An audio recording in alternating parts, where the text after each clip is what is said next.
excited to today because I'm not sure. I went through this and I thought we might actually be okay time-wise, but I will give you guys a break in the middle because this is a little PBS lecture. Just some questions that I got from lab today that I just want to address the whole class because I see they answer the same question. I must have misspoke on the email, so I went back and looked at it. And what I meant by 1 through 4 and 11 was that those were good references to look at the models, not that you need to do. So the ones that I marked down, the labs that I marked down on the syllabus, on the schedule, in red, labs 1, 2, and I think it was 4. No, I'm sorry, 1, 3, and 4, slides 1 through 14. Those are what's going to be on the quizzes. Remember, the quizzes aren't that huge part of your grade. So they're not going to be,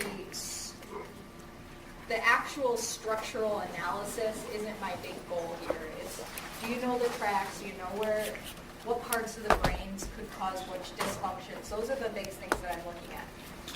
The quiz will be something like this.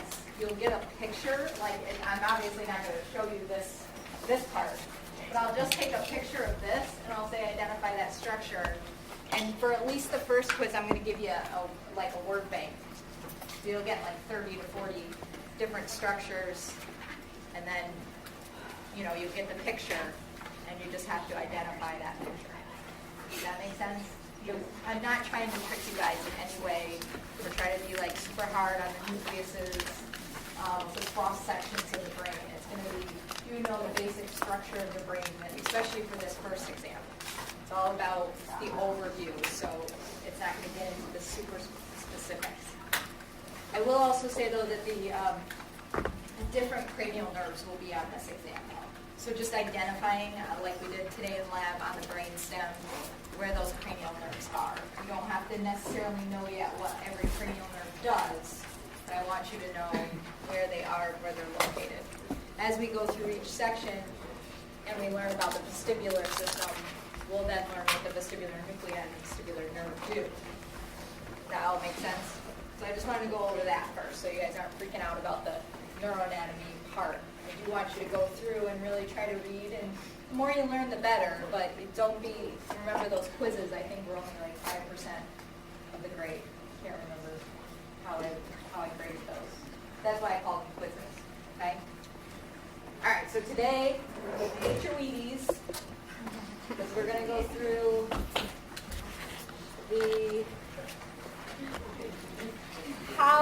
so we know the overview of all those structures, but now how do they communicate with each other? And we're going to get down to the cellular level, and that's where it gets a little, it's just for different types of brains. So I'm hoping that I present it in a way that almost everybody gets what's going on in the underlying part. So our outline today is first we're going to go through the psychology of the nervous system, just what neurons are, what the parts of the neurons are.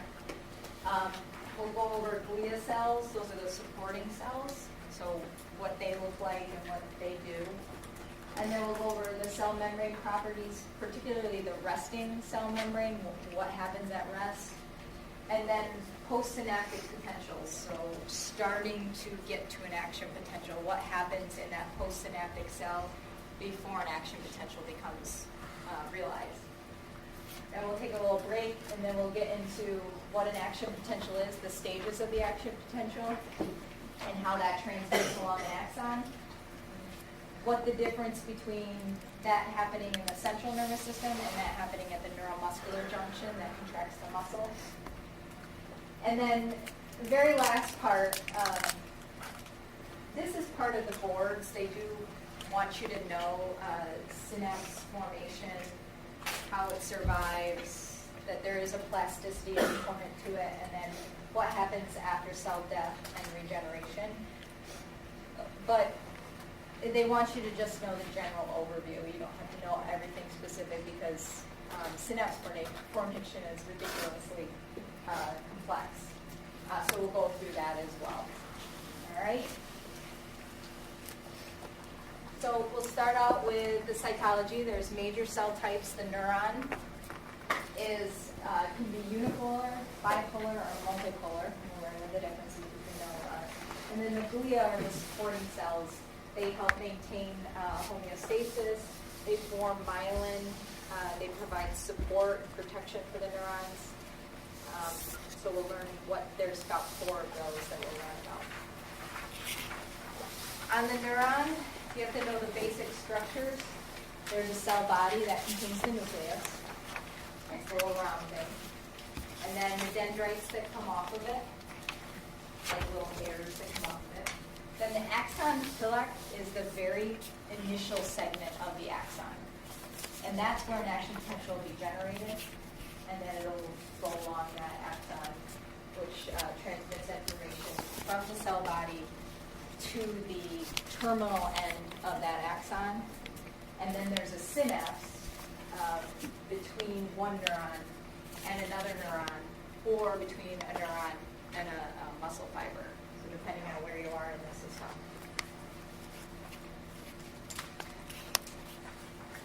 That's the general structure. I have another picture too right after this. This is of the neuromuscular junction. So this would be a spinal nerve going out to the periphery and synapsing on a muscle fiber to make that muscle fiber then contract. So you have your nerve endings, which are the base of the dendrites. You have your cell body, or soma it's called, the axon hillock right at the base of the axon, and then the axon going to the muscle fiber. Here's another picture. This is great in your online resource, and if you guys haven't checked that out yet, they've got some great graphics, and you can actually click on each one of those, and they'll appear on the screen so you can get a good picture of which is which. This has the neuron cell body, and then it shows an axon that's actually myelinated. That's the green stuff. The axon terminals with the synapse to a postsynaptic cell. So it's presynaptic or postsynaptic, depending on if it's first or second or last.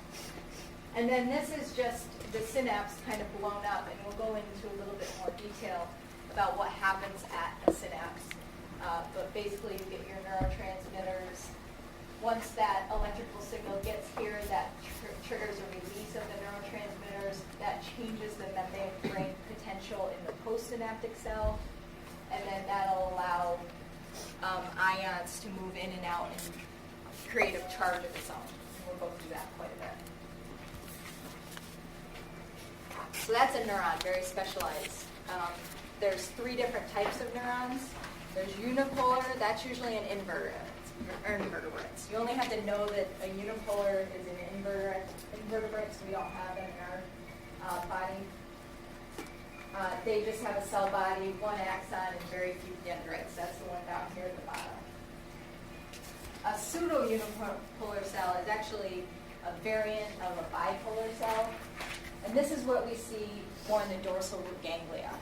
And that's important for you guys to know. Those would be the ones that we see. You have the periphery. It comes in from the axon. It comes in on the axon from either the skin or the muscle, synapses on the cell body, and then becomes a central axon. So you have the cell body in the middle. A little bit different than bipolar, and I'll show you the difference. But pseudo-unipolar are the ones that we have for pressure, pain, touch, all those sensory organs. This is a bipolar neuron, very similar to the pseudo-unipolar cell. These are what you have to know here. It's basically the same thing, except for it's only found in those sensory organs. So for retina, in the cochlea, it's found for hearing. The vestibular ganglion, which we will get to in the vestibular portion, and then the olfactory nerve. So we'll have some of the higher level sensory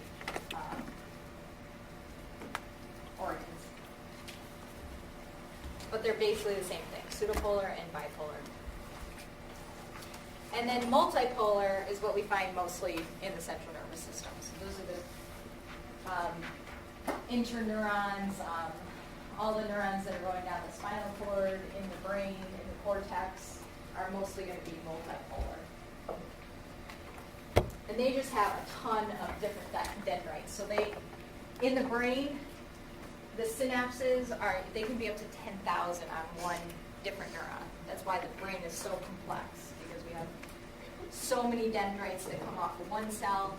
And then, as you'll see at the end of this lecture, we can actually have cells that inhibit or excite a presynaptic synapse, so we can modulate those synapses with another cell.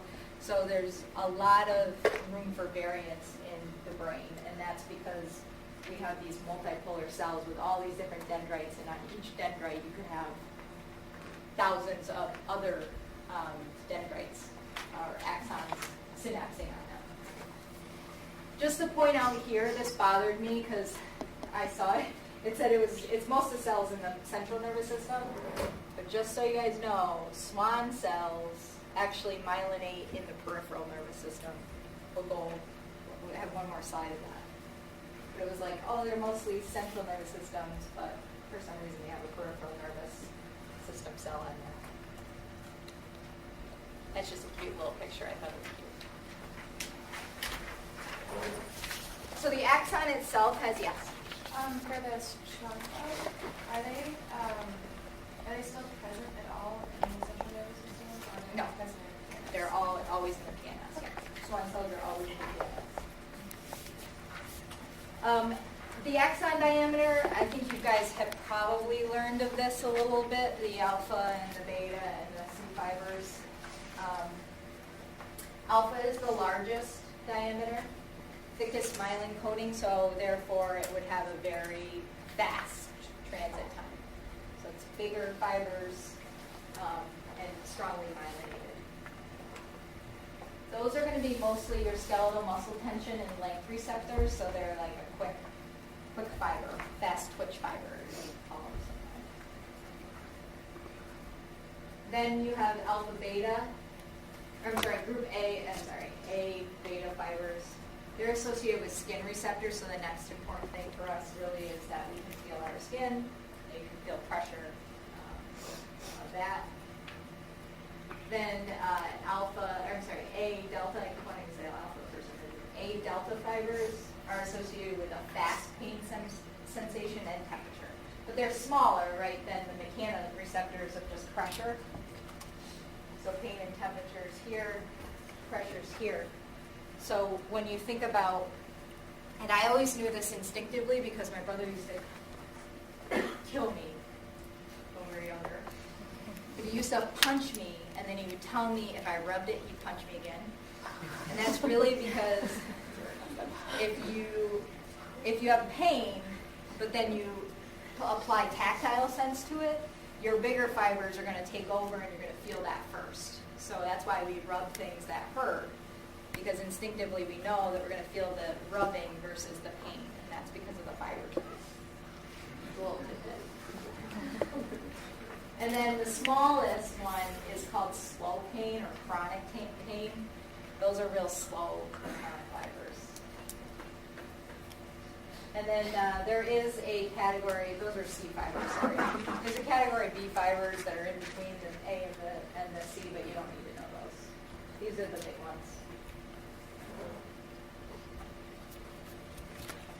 Oh, and just to point out, the C fibers are not myelinated.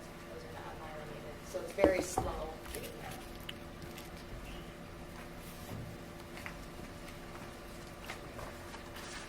All right, so glia cells are basically the supporting structure cells. They're different from neurons in that they don't form any synapses. They don't talk to each other usually. They usually only have one type of process, meaning axon and dendrite are considered processes, both of those together. So usually they're simpler looking, or they just have like a cell body and some dendrites off of it, but no axon. So it's just one type or the other, either axon or dendrite. They are able to divide, which is different than some neurons in the central nervous system, as we'll learn a little bit later in the lecture. Neurons in the central nervous system are hard to regenerate, and there's reasons behind that. But these supportive cells can continually reproduce and make more. And they're less electrically excitable, and that's because they don't have to talk to each other, so they don't have to send an action potential along anywhere. And there's four main types. macroglia, which is ectodermal origin. You don't need to know exactly which origin they're from. Just know that they're different than the microglia cells, which are mesodermal origin. And I did put this little picture just so you guys can kind of think about it. With early in the development, your cells break up into these three different striates. And the nervous system usually comes out of the ectoderm, which is what all the macroglia comes out of. But the microglia is different, and then it acts like a macrophage. It almost acts like an immune system issue. And that's coming out of the mesoderm, which would make sense because that's where like more of the blood cells come from. So just to, because you're going to hear that, oh, microglia comes from a mesodermal origin, you can be like, what does that mean? But it does make sense when you look at it when we're broken up into these three layers early on in development. They are separate from the macroglia. So here's some macroglia. There's astrocytes. These are relatively easy to find. They look, there's different types. There's some that are found in the white matter, some that are found in the gray matter. But they usually hook onto the vascular supply. So they're real close to a lot of that vascular areas. And they form these perivascular end feet, which cover almost 80% of the CNS capillaries. So if you see under a microscope anything that's near vascular supply, it's usually going to be an astrocyte. They support neurons in the vicinity. They do maintain ionic and pH equilibrium, and they do have some role in CNS tissue repair. But really, the biggest thing you need to know about astrocytes are those perivascular end feet, and that they sit really close to the vascular supply. Oligodendrocytes are responsible for creation of myelin in the central nervous system. So to have myelin in the central nervous system, you have to have oligodendrocytes. They are what's most affected with something like multiple sclerosis, that demyelinating disease.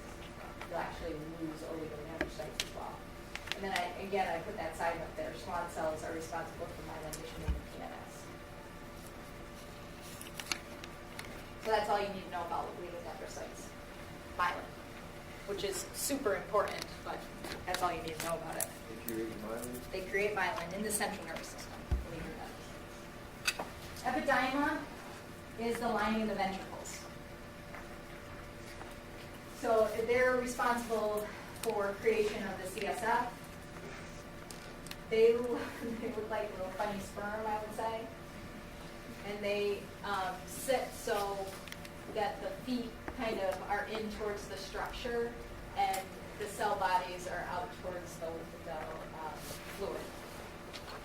So they line the ventricles in the brain, they line the ventricles in the spinal cord. So those specific things are really what you need to know. These astrocytes are near the capillaries. The oligodendrocytes make myelin. The epidyma are responsible for CSF. Then here's your microglia, which I said were mostly more like macrophages of the immune system. And they're not really sure what the exact function or purpose for them are. So that's about all that they've gotten through. Is like they look a little bit like they function in the central nervous system as some type of immune cell. But again, the brain is very complex, so we don't know everything about it, and these are one of the ones that are tough for us to figure out. And by us, I mean there are other neuroscience. So here's a nice picture of all of them kind of put together. So here's the CSF in a ventricle. So what do you guys think these guys are? What'd you say? Epidyma. Yeah. What is this guy? These guys right here that are attaching to the capillaries. Astrocytes, good. This guy, I know it looks funny, but it's actually making myelin. What's that? Dendrocytes, and then what are these little guys? Teeny tiny. Microglia. Perfect. See, you guys, 100.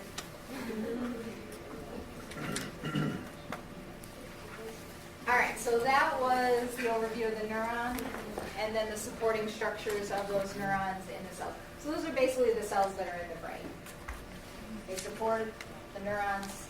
It's the majority of the brain is neurons. So now to start to set the stage for action potentials, we need to kind of go back to like biochem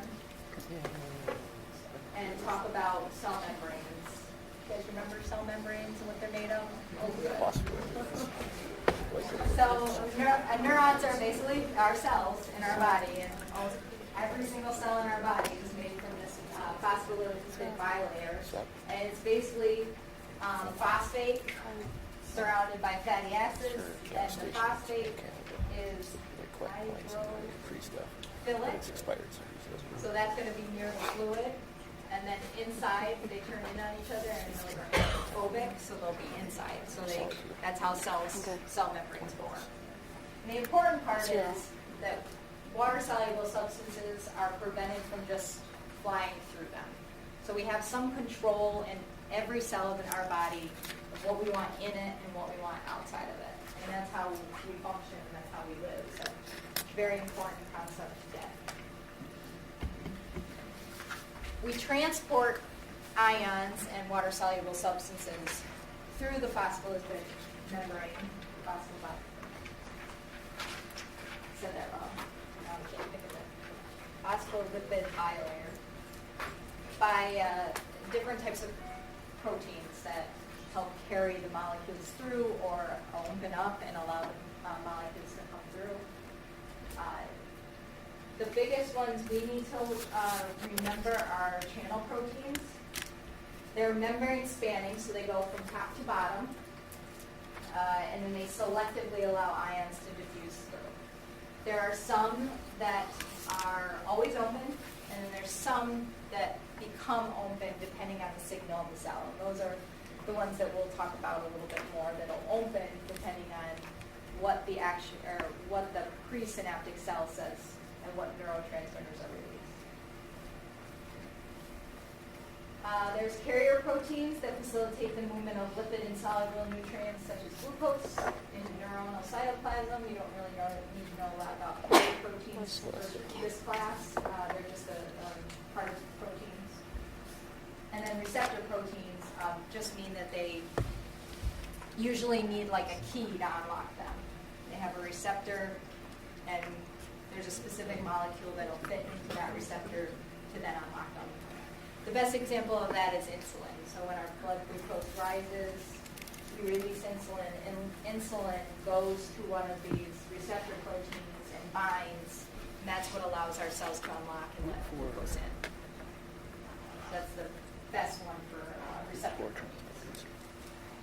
But the ones we're going to be mostly looking at are the channel proteins and specifically the gated channels, although some are receptors.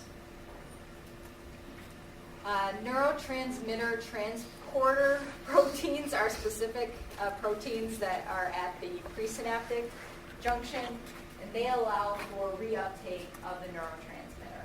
This is pretty much how you know there. There's a process called reuptake. Once our presynaptic cells spit out some neurotransmitter, we want to reuptake that back into the presynaptic cells. So there are specific proteins that carry that back.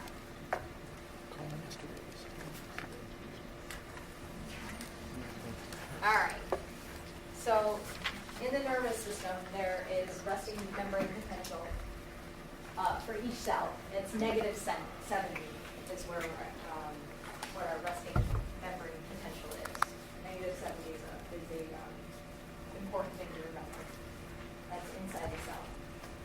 But there's factors that are involved in why that resting membrane is negative 70. There's the chemical concentration, which means that there's chemicals that are concentrated outside the cell and chemicals that are concentrated inside the cell. we always want to go from high to low concentration. I think that's a relatively easy concept. Everybody gets that. Then there's electrical gradients where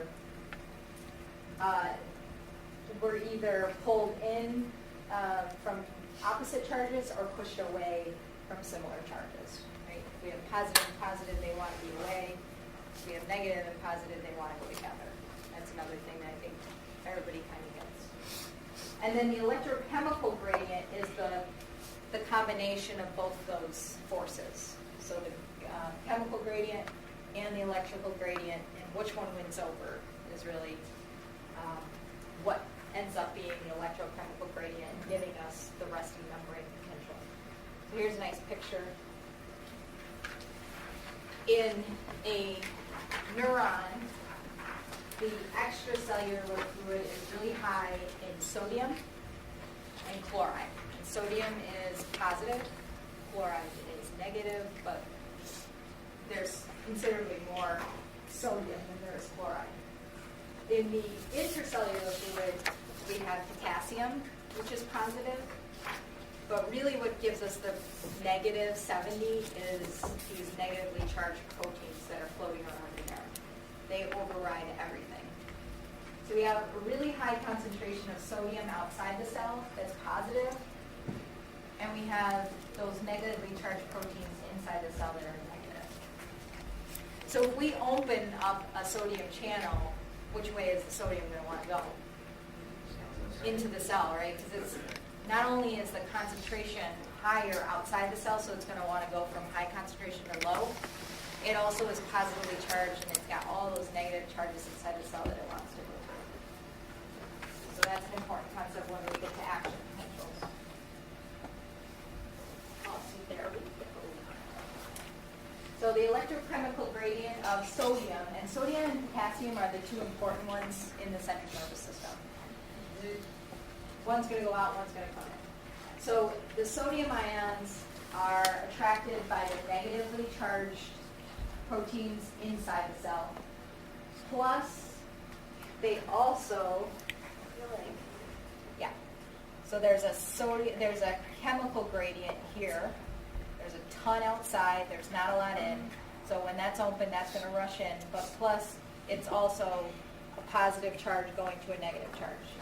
So both the chemical and electrical forces push sodium inside the cell when a gated channel is open. That's why our gated channels are mostly closed unless we want to action. The potassium that's inside the cell is positive. It's more concentrated inside the cell. But when we open up gated channels for potassium, the chemical gradient drives them out of the cell because there's more potassium inside the cell than out. But the cell is more negative inside. So the electrical attraction is to go back into the cell, is to stay into the cell. Does everybody get that? That potassium is positive. It's going to want to stay in the negative 70 inside the cell. So when we open up those potassium and sodium channels, a lot more sodium is going to go in than potassium is going to come out. It's just those gradients just aren't there for potassium to really drive out of the cell.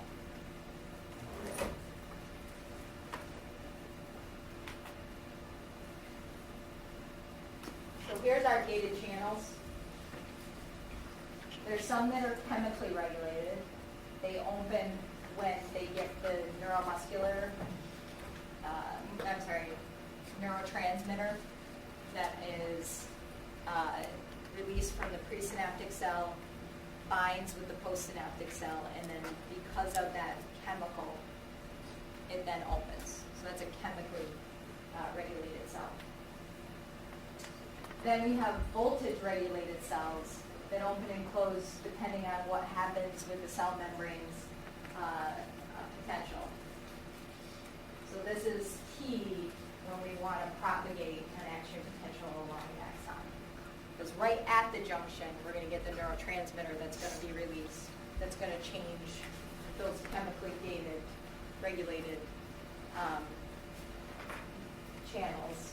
But as soon as that changes the resting potential of the membrane, then we rely on more of those voltage-gated channels to start to open down the axon. Does anybody need me to say that one more time? You guys okay with that? So chemically gated is usually at the synapses right when they're open, because you get the neurotransmitter that is a chemical. It attaches to the postsynaptic membrane, and it starts to open up channels that allow these sodium and potassium to go in and out. But once that changes the membrane potential at the postsynaptic cell to propagate along, we usually use a lot more of the voltage channels, because now we've changed the voltage, so now it'll continually go. The voltage-regulated channels also contain an activation gate and an inactivation gate. So when you're starting to generate an action potential, the activation gate will open, allow all those sodiums to kind of rush in, but then at a certain point we want it to close, and that'll be the channel on the inside will start to close to repolarize it. We'll come back to that as we start to talk about action. So there's two types of synapses that we're really worried more about the chemical synapses. But I did want to just touch on that there is an electrical synapse that's considered a gap junction. The chemical is unidirectional. The gap junction may go back and forth. And then we do get a little bit of a delay because the neurotransmitter has to get there, and then it has to bind, and then it has to open up the channels, and then the sodium comes in. Where the electrical is almost simultaneous. So the electrical you're going to see in more of our like our heart musculature, because we need like that to go coordinated movement pretty quickly. It needs to talk to each other. You see it in some of the really deep nuclei in the brain that needs to talk back and forth with each other. So it's just it's another type of synapse. It's just not very represented in our central nervous system as much. And you don't need to know more than that about them, that there is these other gap junctions. People study gap junctions like crazy, but they can't really figure out if there's anything really important about them other than in the heart. So we're going to talk today all about chemical synapses. There's three characteristics that are important to know with a chemical synapse. There's a separation between the pre and post synaptic membrane. It's called the synaptic cleft. So they do not touch. In a gap junction, they're flush and they have fingers that kind of go in together. With a chemical synapse, we have no touching between the two, postsynaptic and presynaptic cell. So there's a cleft in between. There's a high density of mitochondria and small vesicles in the presynaptic vesicle, and that's because it contains all those neurotransmitters that have to be released. So the end of an axon has that little synapse, that little bulb, and that's full of mitochondria and full of vesicles that have neurotransmitters in it. And then there's a thickening of the postsynaptic membrane because that has a lot of the specialized receptors that have to bind that neurotransmitter to then change those gated channels to open. So we get a communication via chemical messenger. This is in short what we're going to go through in a long way. Yes? I'm sorry, you said the high density of mitochondria is in the presynaptic? Yes, because that's going to bring the neurotransmitter there. So this is what we're going to go over in short here. An action potential triggers mobilization and docking, fusion and release of a synaptic vesicle, exocytosis it's called. So we get, I'm going to move my hand, a neuron, the cell body starts to generate that action potential. It starts to generate in the axon hillock, goes down the axon to the synapse. At that presynaptic vesicle, it releases neurotransmitter, swims through the synaptic cleft. It docks at the postsynaptic membrane, and then that leads to opening of these ion channels that then allow the transmembrane potential to change, and then a new action potential is then generated in the postsynaptic cell, and then that continues along. So this has to happen pretty fast, right? The changes in the postsynaptic potential, so the post, after we release the neurotransmitter, and it goes through the cleft, it changes the potential at the postsynaptic cell. That can either be inhibitory or excitatory. We always think of it as an excitatory. It generates another action potential, but it actually can inhibit. And then we can have a lot, there's 10,000 coming into one cell, and really that addition, subtraction determines whether that secondary cell starts to fire. So we have a lot of modulation going on in the brain. So here's the different types of synapses. We have the axosomatic synapse, which is this one here. So that's where the axon of the presynaptic neuron synapses right onto the cell body. Oops. Yeah, right there. See how that comes in and it goes right onto the cell body. We also can have axodendritic, where the axon terminal of the presynaptic cell synapses on a dendrite on the cell body. And then we have axoaxonic, where the synapse made by one neuron onto the synapse of another one, which is right here. And we'll talk about that with synaptic plasticity, because there's your modulating cell. So we have another neuron synapsing on where the other neuron is synapsing on the this one's an axodendrite, because it's the axons synapsing on the dendrite, but this guy right here is modulating that axon synapse by synapsing on the axon. Does that make sense? It's just a lot of modulation is really what it is. What, you want me to tell you what I was going to touch on? I want you to know everything on this side. I want you to know what, it's pretty self-explanatory. Axoaxonic is an axon is synapsing on another axon. Axodendritic is an axon synapsing on a dendrite. The thing that's really important, though, is an axoaxon is really what's going to be mediating presynaptic facilitation or inhibition. So we'll get to that when the axon plasticity part. So that happens at the end of an axon at the synaptic axon? Yeah, these are all synapses. So remember I said there's like 10,000 on each cell? These are just all the different types that you can get. It can go right to the cell body. So you can get a synapse that's right on the cell body. You can get a synapse that's right on the dendrite. You can get a synapse that's on another synapse that's on the dendrite. Yes, it's still at the dendrite.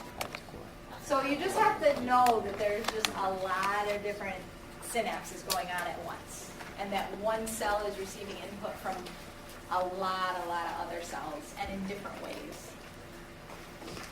Is one more common than the other? Yes, the axodendritic is probably the most, probably the most prominent kind of synapse. So the axon dendritic. And then the axon is the one that's coming in and modulating it. That's the big thing. And we'll talk about that more in the inhibition facilitation. So once the synapse is made, so I generate an action potential in one neuron, it travels down the axon, and it's going to synapse on another, on the postsynaptic neuron. That postsynaptic neuron has what we call postsynaptic potential. So at resting, what is it? -70, right? We want to get it to -55, I think. So we want to make it more positive by -55 before an action potential can be generated. But that gives us some play, right? It gives us 15, 25, 15. Let me get my math right. So it gives us 15 millivolts to play with. Right? So the biggest thing you got to think of with a postsynaptic potential is that we have all these different synapses, and one might increase that a little bit to like negative 65, and then we might get to negative 60. But then we might have an inhibitory one that brings us back down to like negative 75 and make us even more negative. So all these different tens of thousands of synapses are trying to get it to reach that threshold of negative 55 and become an action potential. Right? So that's what the postsynaptic potential means. It doesn't mean that we're creating an action potential. It means we're creating the environment for that action potential to go off. So that can be either excitatory or inhibitory, meaning that it either depolarizes it or hyperpolarizes it. So depolarizes means that it's becoming more positive. This is important. Depolarizing means it becomes more positive, so that what are the chances that an action potential will happen? Is it more chance or less chance? More chance. So if we're depolarizing a cell, it means it's going towards, but positive means it's going towards an action potential. If we hyperpolarize it, it means it's going more negative. That means we're inhibiting that action potential or leading to less of a chance that that will fire. So obviously depolarization is excitatory. Yes. Depolarization, in a different way said, depolarization is excitatory. Hyperpolarization, not so much. So I think this says that same thing. These graded or local potentials, these end plate potentials in the neuromuscular system, or these postsynaptic potentials are called graded local potentials. They just stay right in that end plate. So until we generate an action potential, it doesn't go anywhere down the axon. It stays local. That's why it's called a local potential. Basically saying the same thing here. If we get a movement of sodium across the membrane, we're then creating what? A more positive or more negative cell? More positive cells, so that's what leading to depolarization, which can go towards an action potential. It doesn't have to get to an action potential though. So these are just local potentials right now. If we opened up K channels or potassium channels, we would, because the cell is so negative inside, potassium would want to go outside the cell. But these would only be potassium, so we wouldn't be letting sodium back in. So what are we making the cell now? More negative, right? Because those are the potassium inside the cell is making it slightly more positive than it should be. So that's hyperpolarizing the cell, and then that's going away from firing action potential. And when the stimulus is removed from a local potential, we'll just repolarize. We'll go back to negative 70. And it won't fire an action potential. These local potentials, until they get to that negative 55, they're not going to fire an action potential. So they'll just stay right in that synapse area.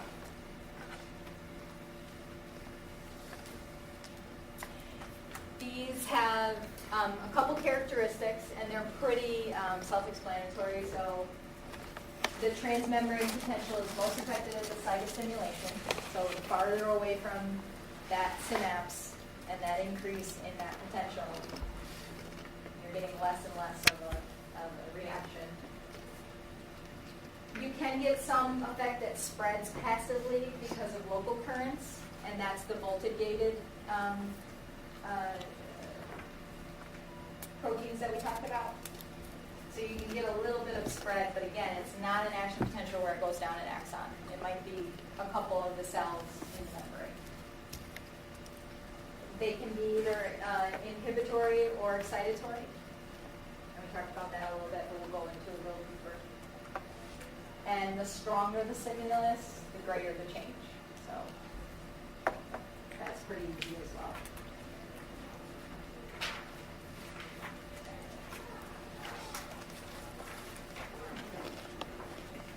So an excitatory postsynaptic potential is, again, we said this, increases the probability of firing an action potential. It doesn't mean that there is an action potential, but it means that we've increased it slightly. tends to depolarize the cell, and it does that by an action potential gets to the presynaptic cell. Calcium is released in the presynaptic cell, which then signals that neurotransmitter to be released.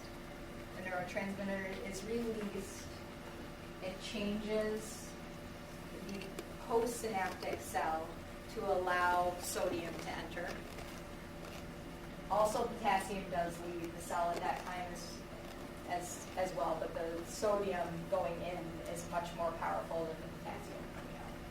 So we get an increase or a depolarization, a more positive cell. So that's excitatory. Inhibitory, there's a difference, of course, which there was not, between the central nervous system and the neuromuscular junction. So, but in both, it decreases the probability of firing an action potential. But in the spinal motor neuron that goes out to the neuromuscular junction, it's more of an increase of the chloride, which is causing it to reduce. So the equilibrium potential for chloride is about -70. Increase in the chloride permeability moves the resting membrane of -65 towards the -70. It's slightly different in the periphery. You just have to know it's chloride versus potassium. The central nervous system is more potassium. Yes? How is it decreasing the probability of firing action potential if it's going from -70 to -65? In the neuromuscular junction, it's more -65, and the equilibrium of chloride is 70, so it's moving it towards -70. So it's just the -65. Don't worry about the numbers right now. Okay. Chloride, just know that in the neuromuscular junction, it's chloride versus potassium. Think more central nervous system with all of these, so -70 is the number I want you to know. It is slightly different in the periphery. I wish it was not, but of course it has to be. And I'd rather know the central nervous system. So whether a neuron fires an action potential in response to a synaptic input is dependent upon the summation of both the excitatory potentials and the inhibitory potentials put together. And remember, there's like 10,000 different ones synapsing on one cell, and it has to decide which one wins over. Other thing to look at on here that you should know is the most common inhibitory neurotransmitter is GABA. That's important to know. That's you guys probably know. So there's different types of summations. There's temporal and spatial summation, and they basically say what they are. So temporal is the same neuron, the same presynaptic neuron, just continually exciting or continually inhibiting to a point. So once we get, it's the same neuron, same synapse impacting the same postsynaptic cell. Where spatial is two different ones increasing it. So because you might get one on the axon, one on the dendrite, and they're both excitatory, those summations can be considered spatial. Here's a good picture of it. So just putting this all together here. Here is subthreshold, so no summation, where a resting potential of one synapse, so here's one synapse. And what kind of synapse is that? Exodendritic, right? So it's an axon to the dendrite.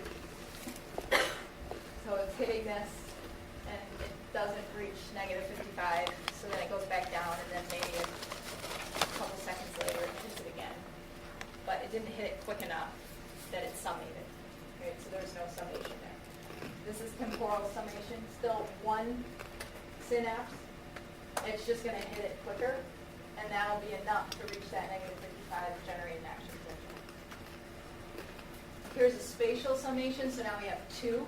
We have both axon dendritic, but they're going to combine and make the action potential. So both are saying, I'm excitatory. They both hit at the same time or very quickly in succession, and they generate an action potential. here is a inhibitory synapse and then an excitatory synapse, and when you add those together, they don't reach an action potential because you get a little hyperpolarized and then a bit depolarized, but not enough to make an action potential.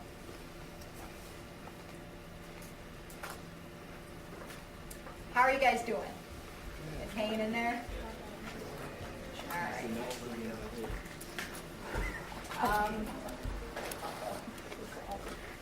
Why don't you take a little bit of a break? Let's take a 5-minute break, and then I'll go into the action potential.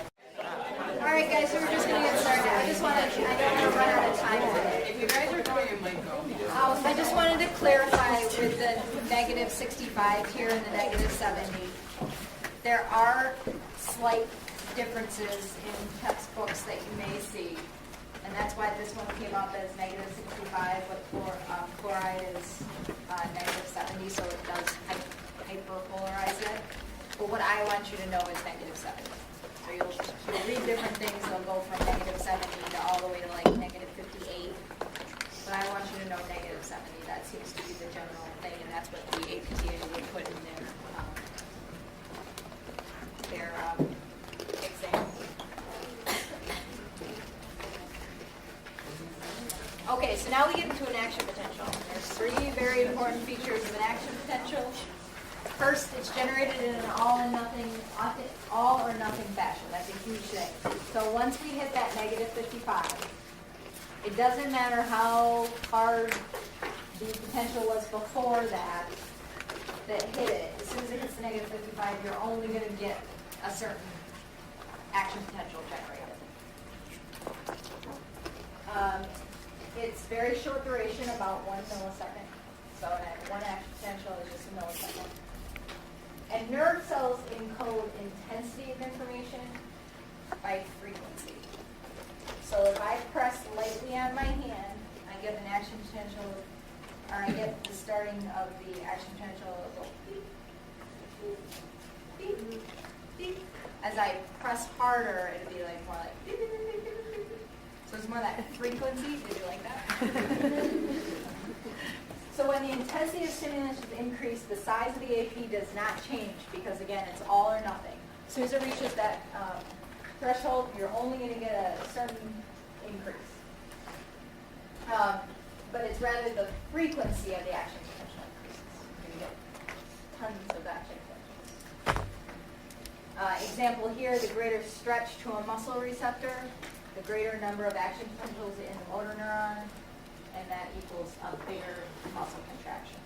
So the heavier the weight, the more stretch I'm getting, the increased frequency of action potentials that give me this musculature.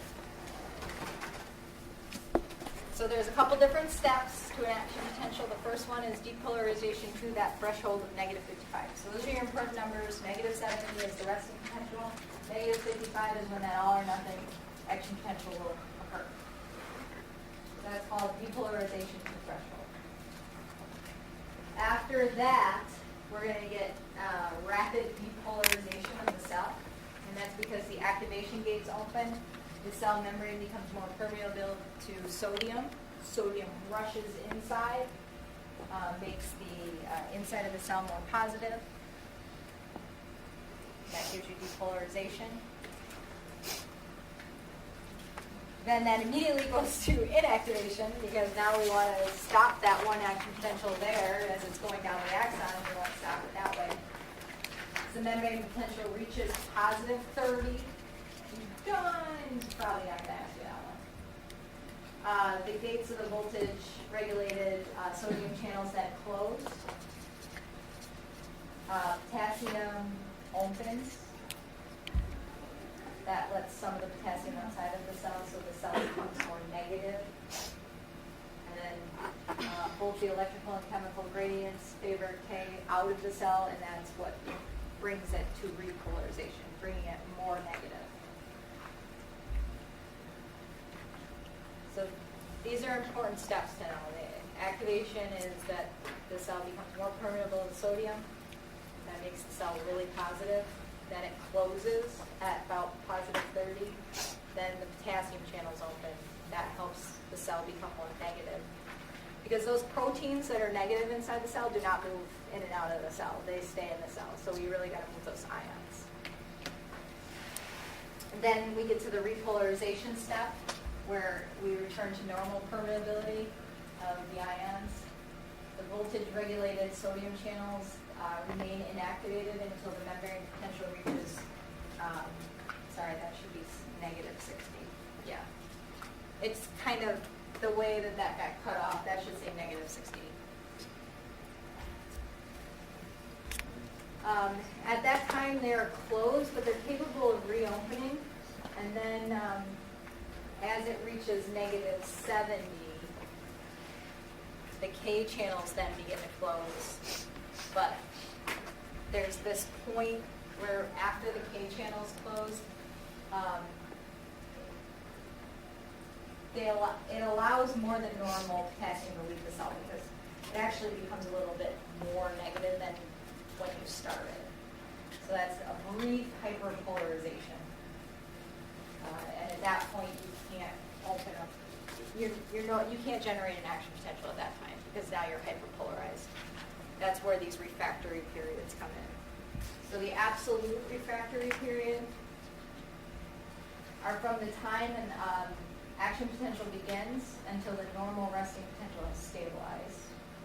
The membrane can't respond to additional stimulus.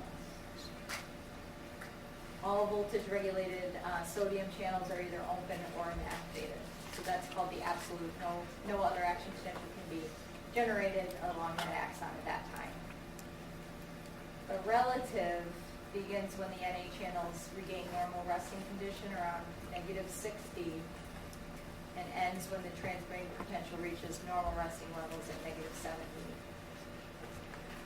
Another AP can begin, but requires a larger than normal depolarization because of that hyperpolarization that happened because the K plus, or the potassium, escapes a little bit too quickly. So here's a nice drawing of this. So you have you're resting at negative 70 millivolts. You've got some kind of stimulus that increases it to that negative 55. The Na channels open, the potassium channels close, Na flows in, you get a rapid depolarization to about positive 30. That's when the Na channels close, K channels open, K flows out, it overshoots, it flows out a little bit more than it should, so you get a little bit of hyperpolarization. And then we have to use ATP to actually pump K plus back into the cell because K plus doesn't want to go back into the cell because it's positive. I'm sorry. Yeah, K plus wants to stay out, and then K plus in to restore balance, yeah. So it's definitely you need ATP, not ATP. You need ATP, you need energy to use an actual pump to pump the K plus back into the cell. It drives me nuts. Like I'm like, we're so refined. Why do we have to do that? Anyway, so there's your refractory periods. The absolute refractory period is when that depolarization is happening, and really until about negative 60 again, and then it hyperpolarizes, and you would need a larger stimulus to then generate an action potential again.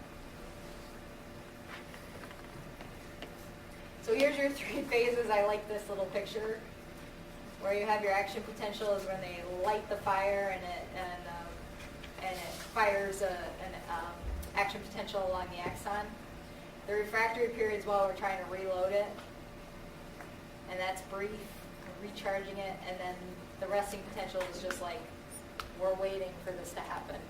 So I just like that little guy.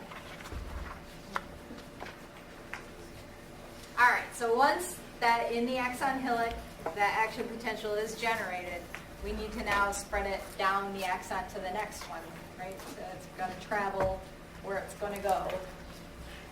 If it's from the cortex, it's got to go all the way down into the spinal cord synapse there, and then out into the periphery where it wants to go. And we do that in 2 different ways, depending on if the axon is myelinated or not. So if the axon is unmyelinated, you're basically going to get that local current just spreading, continually spreading. So because that transmembrane potential becomes positive, that positive current just kind of keeps going down and opening up those voltage channels over and over and over again. So the biggest thing here is that it's continuous propagation on a unmyelinated axon. It's called continuous. And the action potential that reaches the end of the axon is identical to the one generated at the initial segment. So it's just the same axon, or I'm sorry, the same action potential, just opening up those voltage channels continually down the membrane. When you talk about myelinated cells, we got the nodes of Ranvier. Then you have the myelin segments in between. And this is called saltatory propagation. It's basically, I liked it when I read something about it, it's basically like putting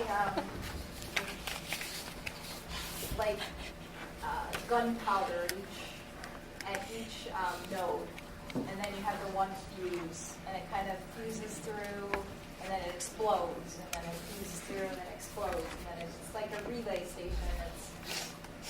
It renews that signal, and it speeds up the signal, because you're thinking about, instead of voltage channels opening, voltage channels opening, voltage channels opening, and then it gets to here,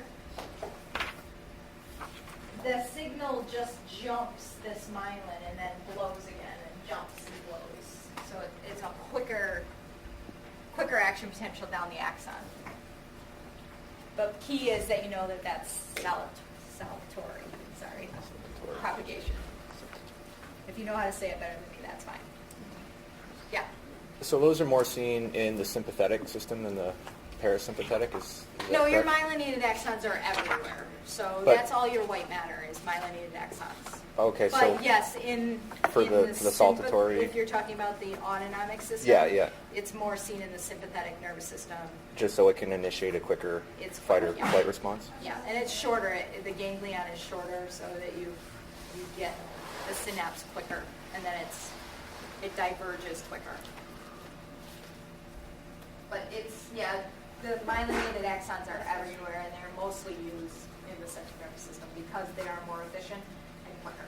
And that's what MS is. It's basically the destruction of myelin. So that's why you can get a whole bunch of different issues when your myelin is destroyed. Just have a quick question. Yep. When you're talking about continuous propagation, Mm-hmm. is that the same action potential the entire time? Versus saltatory Yeah, both of them. propagation? Don't think of it as. Both of them are just one action potential that's generated in the axon and the hillock, and then they travel down. Right. It's just with the myelin, it's almost like you got to think that it jumps the myelin. Okay. So it's just quicker. It's quicker. Yeah. Okay. Yeah. I mean, if we got into the cellular level, I'm sure there's something that's going on crazy there, but don't think of it that way.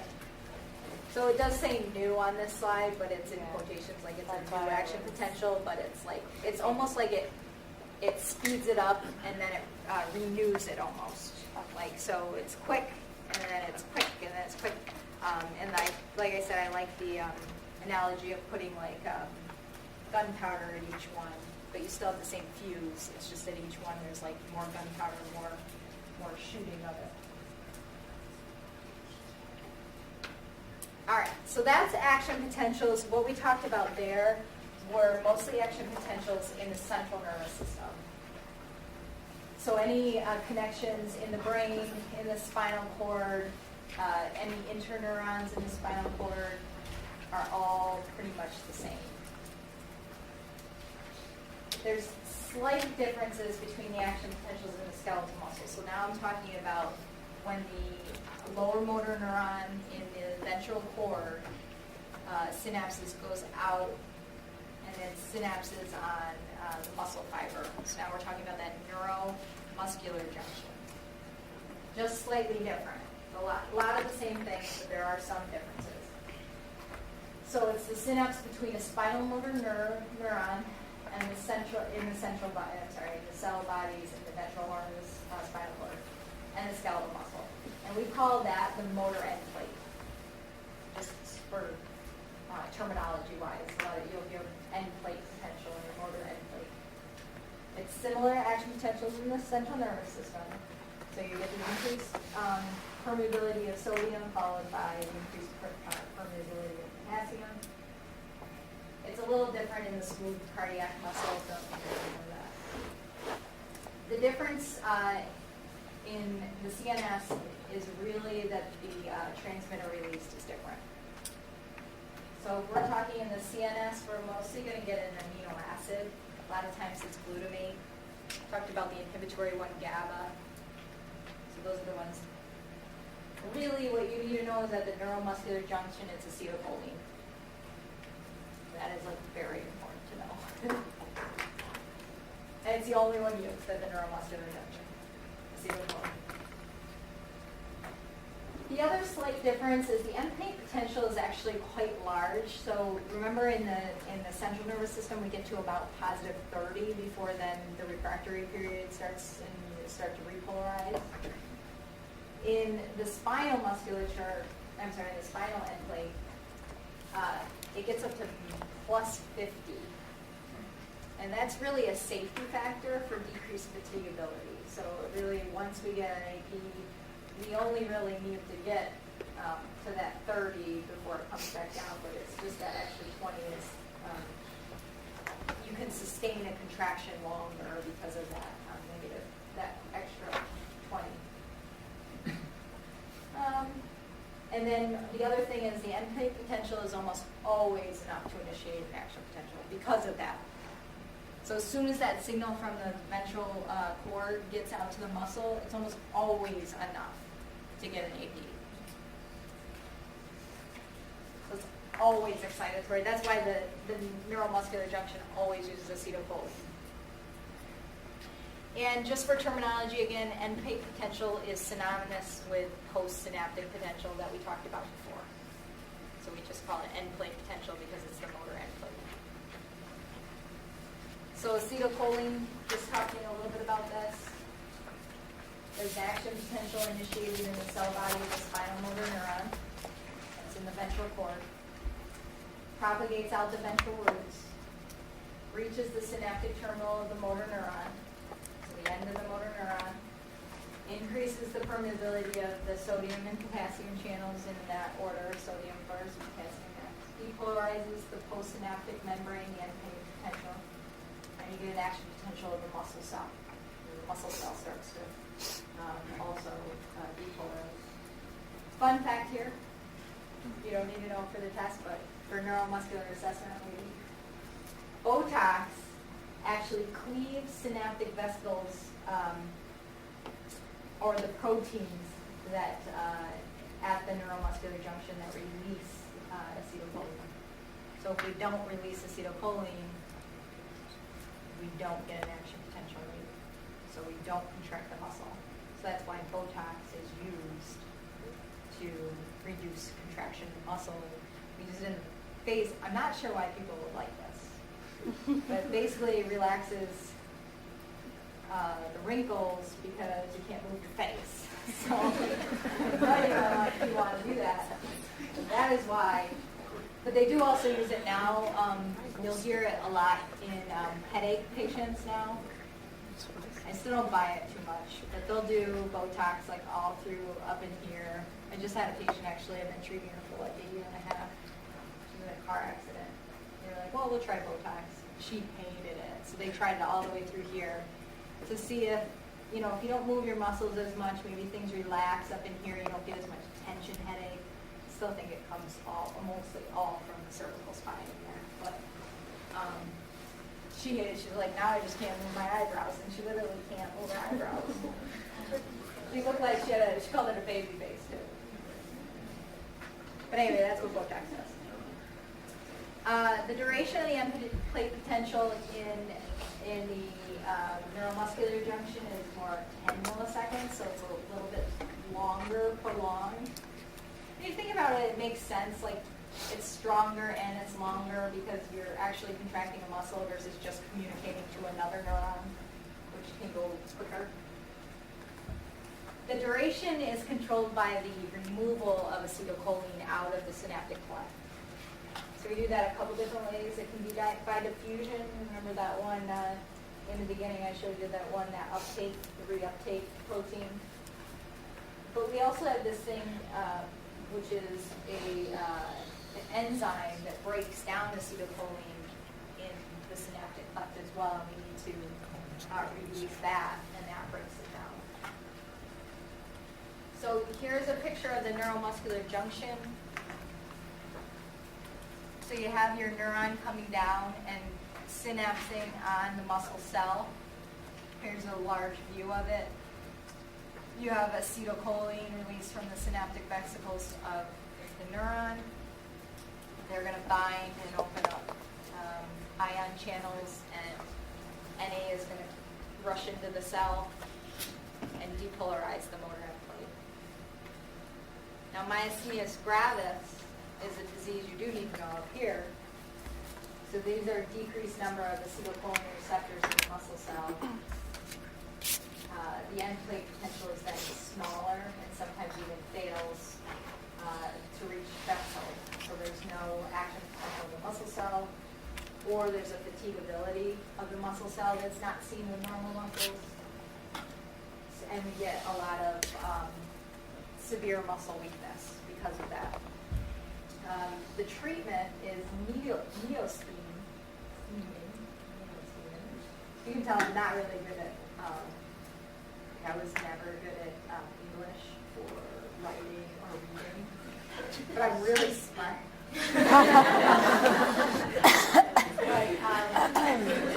I know. My fourth grade teacher was like, she's pretty smart. She just doesn't know how to spell anything. But anyway, that inhibits the enzyme that breaks down acetylcholine. And at that time, she was like, but there's these things called computers, and they're coming out, and I think they're going to have a spell check on them. Back when we didn't have computers. So anyway, myasthenia gravis, the way they treat it is to inhibit the enzyme that breaks down acetylcholine. Because therefore, there's more acetylcholine for those receptors to bind to. So here's just a little picture of the action potentials. So you get these nice action potentials over and over again in a muscle, and it never really fatigues.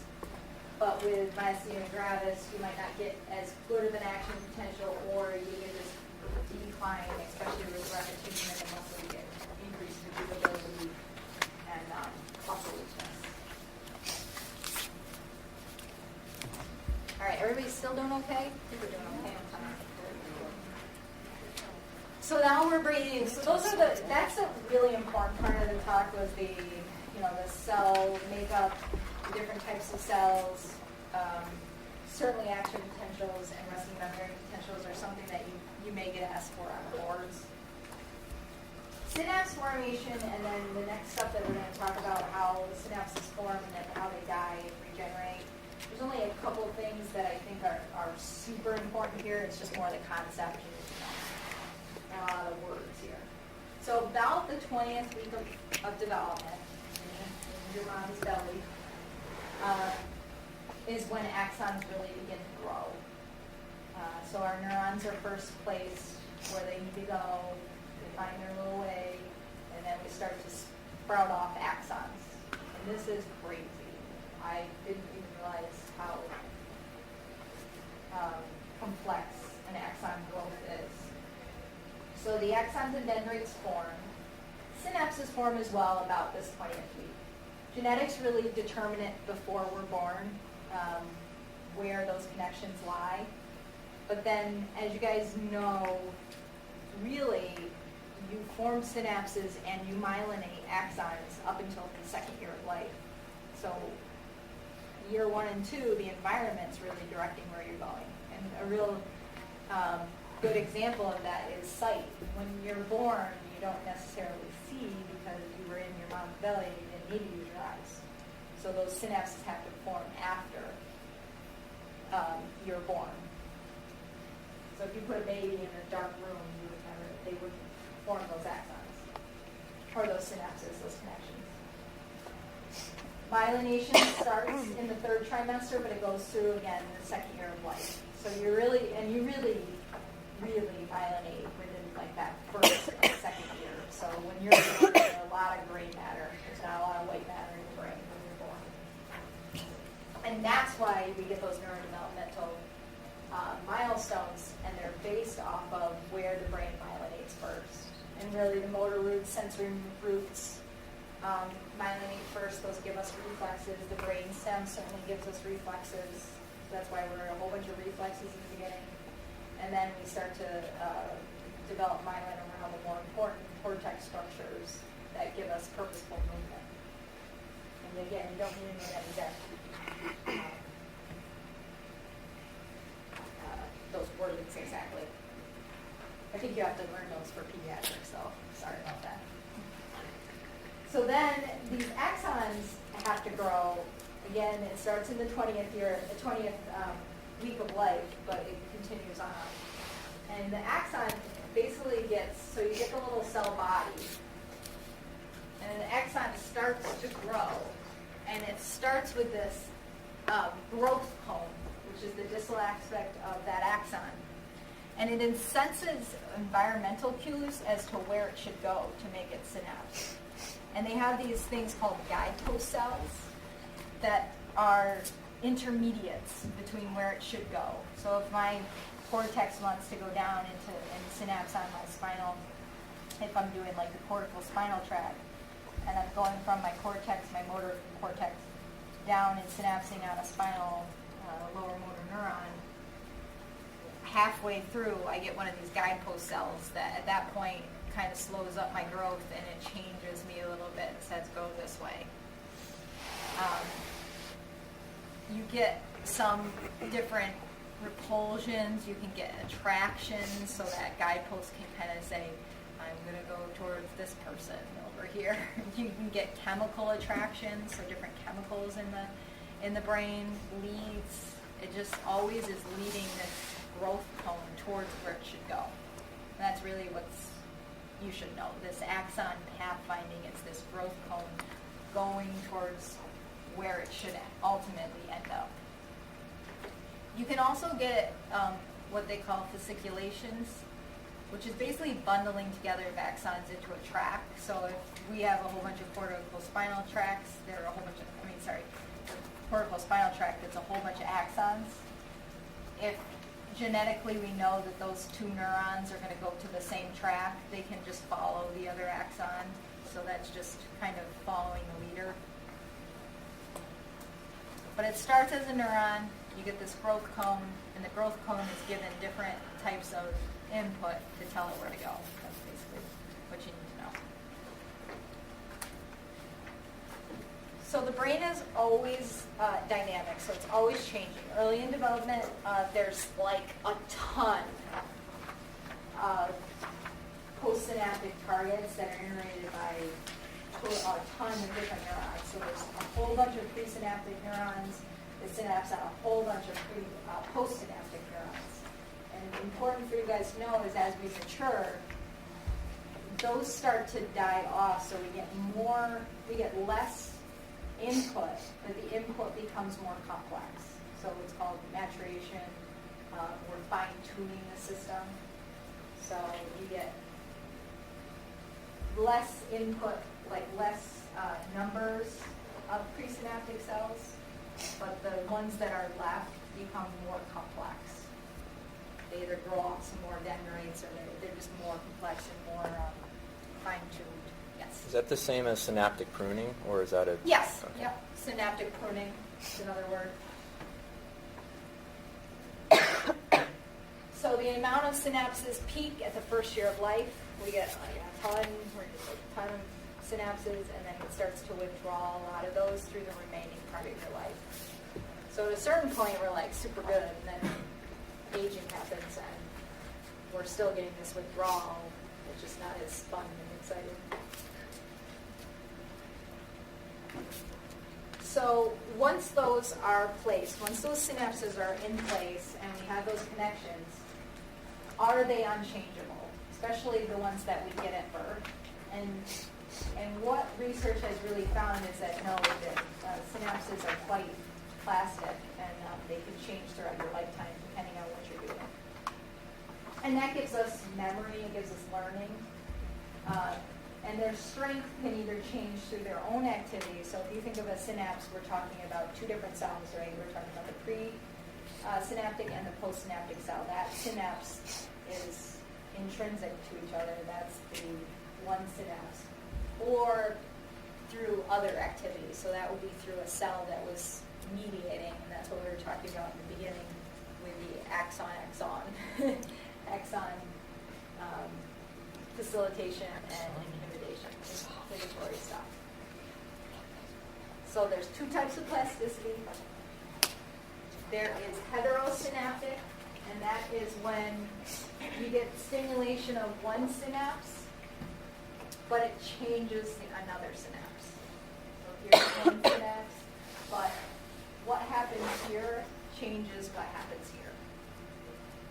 Or homeosynaptic, it just, that one synapse changes. Something happens in that one synapse that changes. It doesn't affect what's going on in the other synapses. So there's different types. There's basically two types of homeosynaptic plasticity, which are also considered intrinsic mechanisms. They're changes in strength brought on by its own activity. So the best one for synaptic depression, to show you as an example, is there's depletion of neurotransmitters. So second action potential would have less neurotransmitters available. So if you're continually exciting, eventually that synapse will fatigue out. So we get muscle fatigue after me, it's like running like 70,000 miles. But you might be only like a mile. But you get the depletion of the neurotransmitter. That depresses it. Synaptic facilitation. The biggest one that they came up with, just for an example, you don't have to know all of these, but you do have to know that there are homeosynaptic plasticity, and those can be synaptic depression or synaptic facilitation. You don't have to know the examples.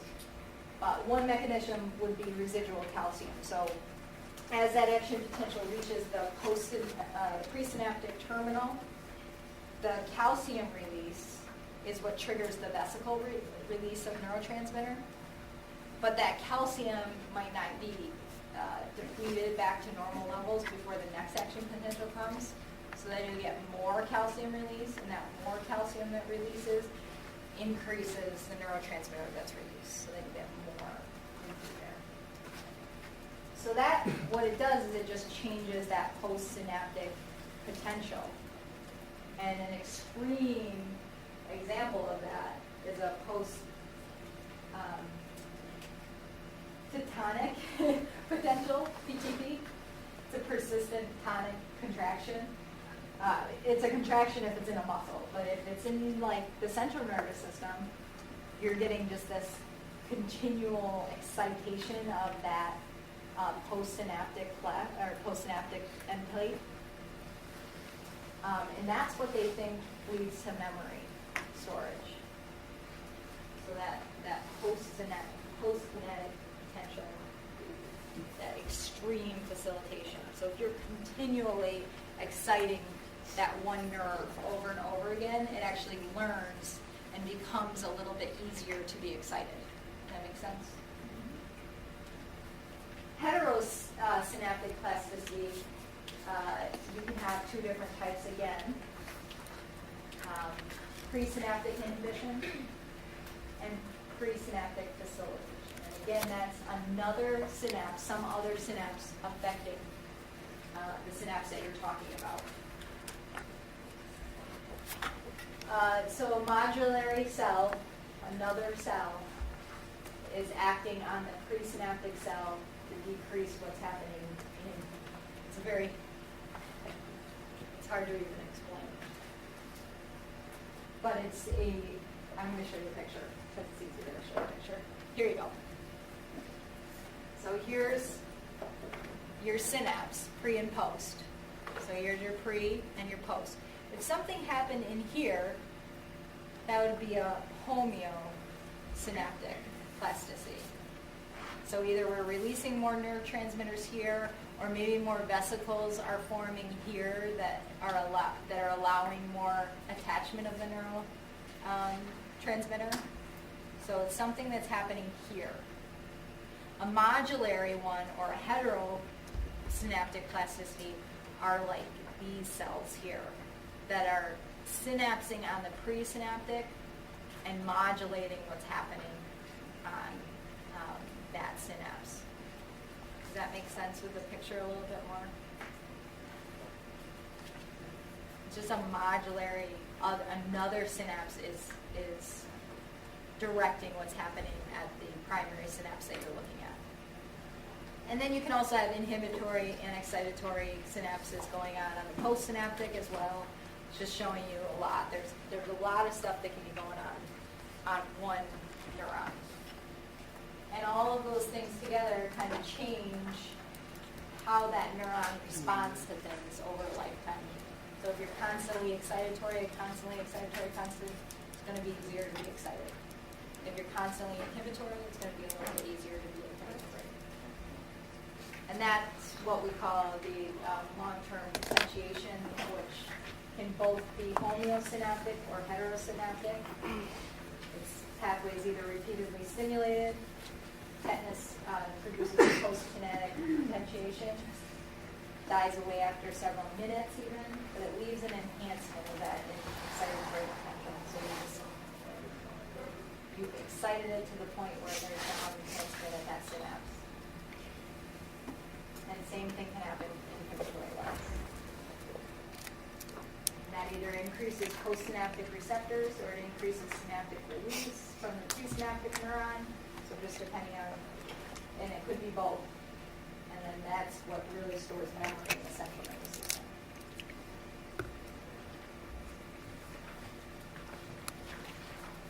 Then we got cell death. We're almost there. 24 more slides. So cell death is basically the pathway of all cells from early development. So every time a cell is born, it is meant to die. It's just what happens in between that matters. So those that survive have to have appropriate trophic support, meaning nutrients and a growth factor of some kind. So the survival is dependent on what we call the nerve growth factor, NGF. Has anybody heard of NGF? So the big one nowadays is BDNF, which is the brain-derived nerve factor. Because now we're starting to see that you really need BDNF after a stroke to even possibly get recovery. So we're trying to figure out ways, how do we increase BDNF in the brain? But in general, that is formed by nerve growth factor. So nerve growth factor is one that's around everywhere. BDNF is specifically in the brain. There's other types too, NT3, NT4. You don't have to remember all those. Just know nerve growth factor is needed to allow a nerve cell to live. So when we damage an axon, so following damage to an axon by cutting both, if you're cutting it, both retrograde and anterograde transneural degeneration occurs. So where that axon is cut, both sides start to die away. So the end that's just axon, and then also the end that goes to the cell body starts to degenerate this way. So they're divided into a proximal and distal segment. Immediately after injury, the axons begin to seal off. There's rapid failure of the synaptic transmission, of course, because we've cut an axon. Within days, the presynaptic terminals begin to degenerate. And the loss of the distal segment may take up to 1 month. That's called Wallerian degeneration. You should know that. That's why it's in here. Almost every licensing exam asks about that.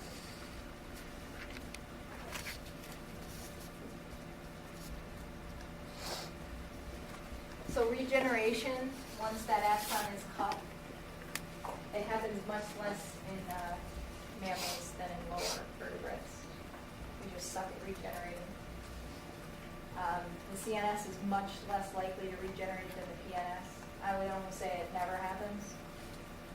There are some slight cases of in some neurodegenerative diseases we can get some regeneration. But you really have to have that trophic factor, that nerve growth factor, to even consider that. And what happens is that the Schwann cells, remember that we talked about the Schwann cells that myelinate the peripheral nervous system, for some reason, they tend to support NGF, and they support other cells that support regeneration. But the oligodendrocytes in the central nervous system, for some reason, do not. They actually they don't support any NGF, and they actually inhibit a lot of growth factors and growth molecules. So in the central nervous system, unfortunately, we don't get a lot of regeneration.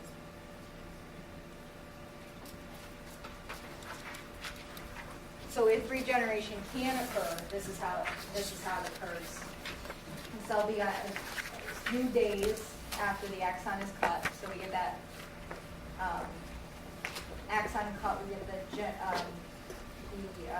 degeneration of that axon going towards the cell body. The cell body itself actually starts to change. The rough endoplasmic reticulum actually breaks down and it goes towards the cell body. There's an increase in protein synthesis because we're trying to regenerate, so all of a sudden all these things are kicked into high gear.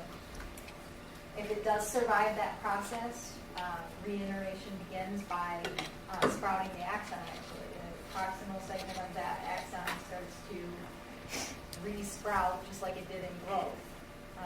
And it's always dependent on that nerve growth factor. And besides the nerve growth factor, it also has to find a target to go to. If it doesn't find a target, then it dies.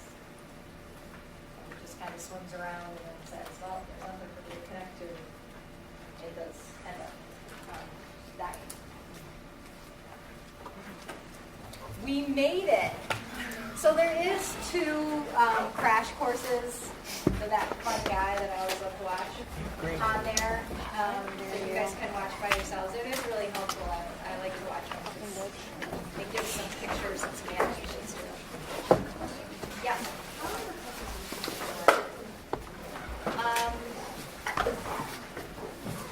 The presentations will be, we have, is it next Tuesday, correct? Yeah. So next Tuesday, the groups that are going to go, you'll get about 10 minutes to actually present, 2 to 3 minutes for questions, and then we'll go on to the next ones. You guys can decide who wants to go first. It's fine. I'm not going to present it now in that. The lab or the lab?